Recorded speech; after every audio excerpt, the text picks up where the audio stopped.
অভিমান সেখানেই সুন্দর, যেখানে প্রিয় মানুষটা অভিমানের মূল্য দেয়।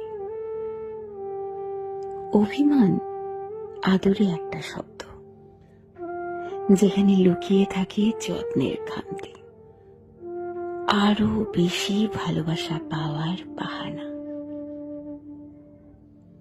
মানুষ সবার উপরে রাগ করতে পারে, তবে সবার উপর অভিমান করতে পারে না। অভিমান হয় একান্তই নিজের মানুষের উপর, যার উপর অধিকার আছে। অধিকার বোধ থেকেই অভিমানের জন্ম হয়।